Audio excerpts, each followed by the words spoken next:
Welcome to Therapy Inspired podcast.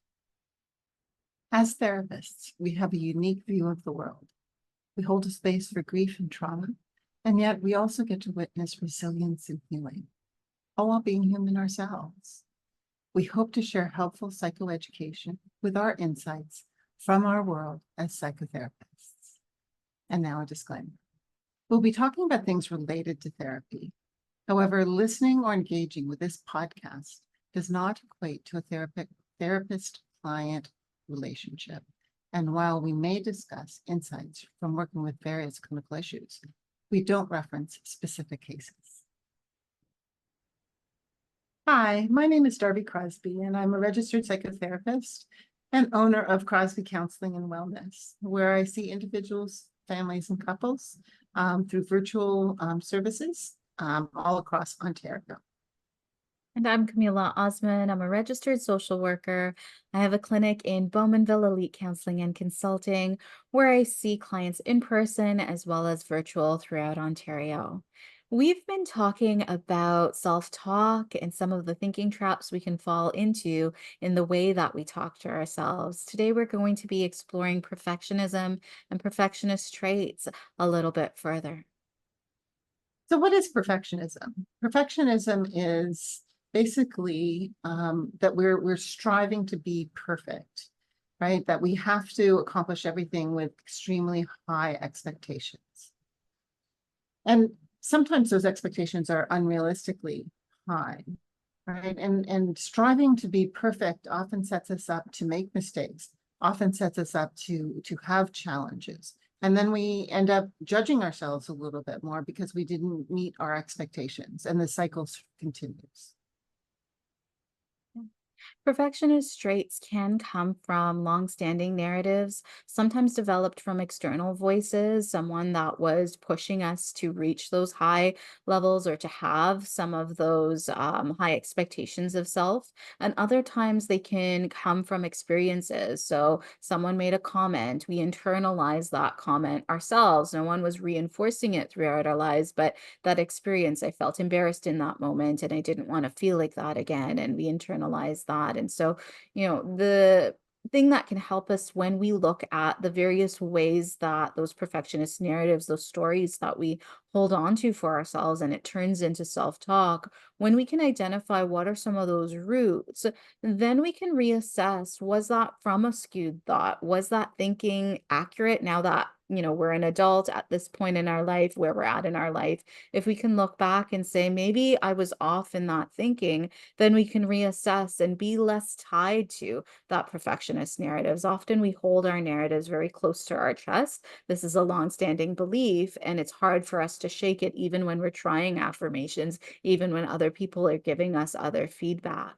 And one of the things with perfectionism and those traits is that when we hold those narratives very closely, and we have that high expectations of ourselves, it is never good enough. And we often personalize that to we're never good enough. Thus, it can lead to burnout, overwhelm, anxiety, sleep struggles, depression, and even relationship struggles. Absolutely. If I have high expectations for myself, I can often put those high expectations on my partner or even on my children, right? That then I have expectations they will perform at a higher rate, which also puts stress on my partner and my children. It creates a bit of anxiety with them as well. So again, what I want to watch is that my high expectations of myself are realistic, as Kameela just mentioned, and also to be kind to myself and kind to my partner and my children to decrease that challenge. Yeah, self-compassion can really make a difference for how we play out that perfectionist traits with others. In my perinatal work, I see a lot of people who almost have functional perfectionism. They're not experiencing a lot of the negative symptoms of perfectionism, and that's one of the challenges where with shifting that type of thinking, there's often some positive benefits to having that type of self-talk, even though there may be be, overworking that's happening, high self-criticism internally, anxiety, and likelihood of burnout. Like I'm saying, it can also be something that means you're succeeding at work and getting a lot of praise. And so it can be hard to shift. And so, as I mentioned in the perinatal work, someone might be experiencing a lot of those benefits, but then there's a life transition, like having a child, and suddenly it's not all in your individual control. And sometimes that, I see it in the perinatal work because that's where one of my focus, but, I also see that with people who, start living together with a partner and there's more responsibility, really any transition where there's more out of your control or out of your influence can lead to that like bogged down sense of I'm no longer good enough and there must be something wrong with me that I'm not able to keep up and hit those high expectations, when the reality is that the situation and the context has shifted and it really wasn't working for you to begin, but now it's much more uncontrollable. Absolutely. And just like with self-criticism, the antidote to perfectionism is, to be compassionate, to give ourselves a lot of self-compassion, and to remember that we deserve just as much grace, kindness, and empathy as anybody else. And we would probably give that kind of support to our friends, but we don't necessarily do it to ourselves.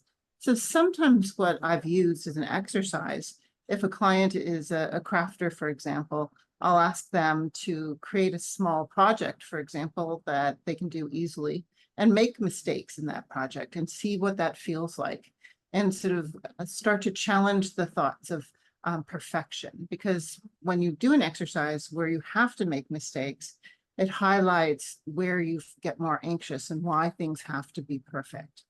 So that can be a really good way of getting people to start to become more aware of what the comments are in their head and how they can sort of shift away from that thinking.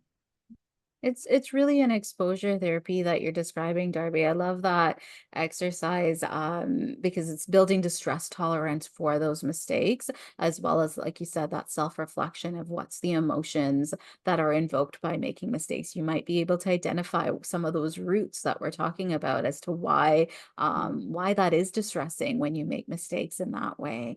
And so just like any other form of self-talk, when you notice the unhelpful self-talk, and you start labeling it as this is unhelpful, you can do some of those reframes to start shifting it.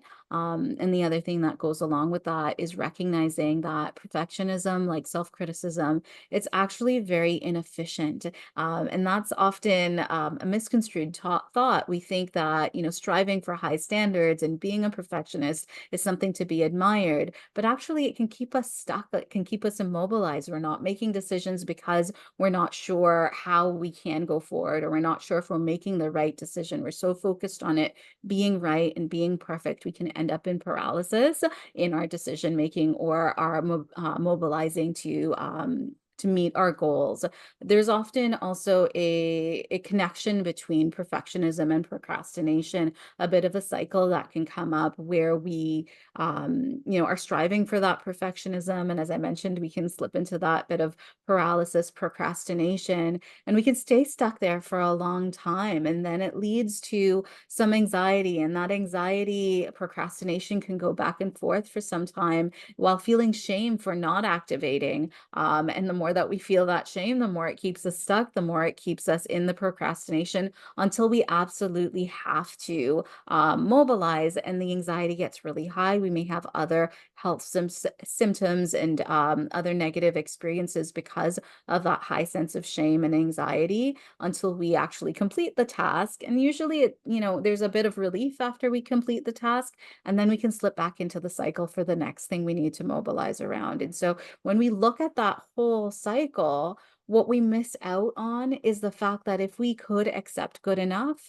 it would be actually more efficient than getting pulled into that cycle of procrastination and shame and unpleasant consequences. And the good enough exercise is something that I actually recommend quite frequently when working with people who are struggling with perfectionism. It's the idea of figuring out where are some places you get stuck with perfectionist narratives, and challenging yourself to rewrite those goals as good enough. So if it's, I need my kitchen a certain way, or I need the bed made a certain way, can I rewrite that expectation? If it's made, it's good enough. If it's, if I, swept, but I didn't mop, that's good enough. If I rewrite and reset that goal and then accept good enough, it very similar to the other exposure. The exposure is, I'm learning to just tolerate the distress of things being good enough instead of perfect. And so once you follow through with that goal of it being good enough instead of your normal